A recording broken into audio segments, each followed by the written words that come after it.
हेल' friends, नोंथांमोना दिनै मोनसे भिडिअ लानानै फैलायबाय।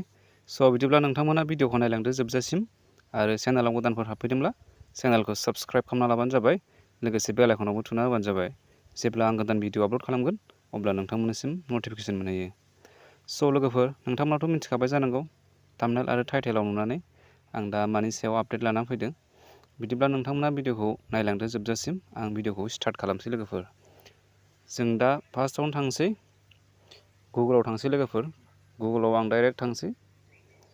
दा जों बेवहाय नायनोसै।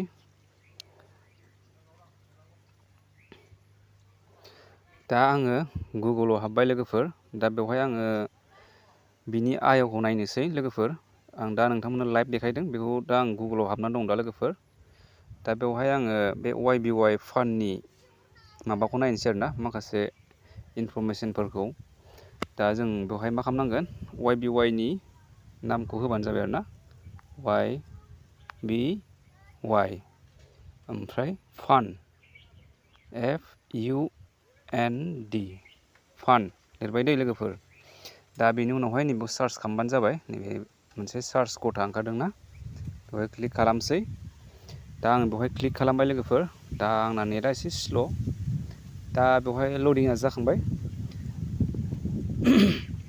लडिं जाखांबाय लोगोफोर। दा बेवहाय देखायदों आं सार्च खालामखांनायनि उनावहाय नैबेयाव ओंखारबाय YBYFund.com is already registered बेयाव बुंदों आरोना। दा नोंथांमोना बेखौ नायनो हागोन, नैबेयाव लिरदों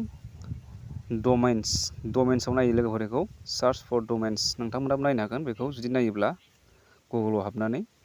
ओमफ्राय दा आं नोंथांमोननो बेवहाय देखायबाय।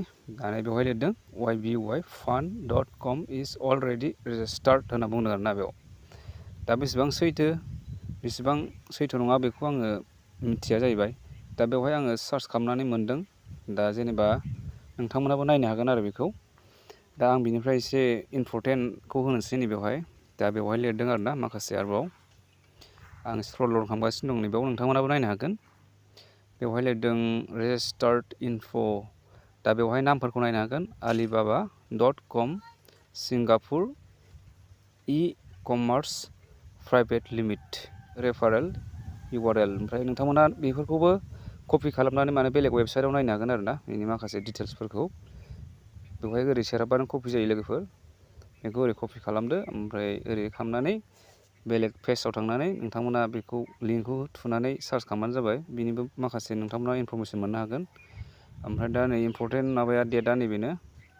इम्परटेन्टआ नैबेसो दा जोंनिया जेनेबा बेवहाय लिरदों इम्परटेन्ट डेटआव एक्सपायार्ड अन 2025 जानुवारि 06 माने ना, एक्सपायार्ड अना माने।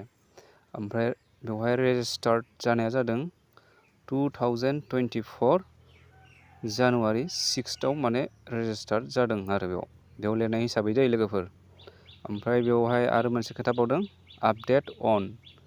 आपडेटआ जादों 2024-07-22 दाख्लैबावै माने आरो आपडेट जाबावदों आरो बेयो बेवहाय लिरनाय हिसाबै आरो।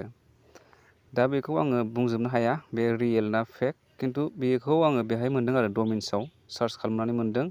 जुदि 2025 जानुवारि 06 सिम थायोब्लाबो जोंहा बेवहाय बहुद बेनिफिट प्रफिट मोननो हागोन लोगोफोर। बेवहाय जोंहा जुदि बिसिम जुदि सोलिबावोबाबो जोंहा जोबोद माबा गैया आरोना, लस जाया बेवहाय।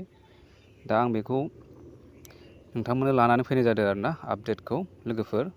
ओमफ्राय नोंथांमोनहा जायफ्रा हाबनानै दङ नोंथांमोना सोलिबाय था बिदिनो। ओमफ्राय दा जेरै मोनदों बेबायदिनो आर्निं खालामबाय थाबानो जाबाय लोगोफोर। भिडिअनि आपडेटआ बेनोमोन आरोना लोगोफोर। दा भिडिअखौ आं बारा गोलावबो खालामनो सानला।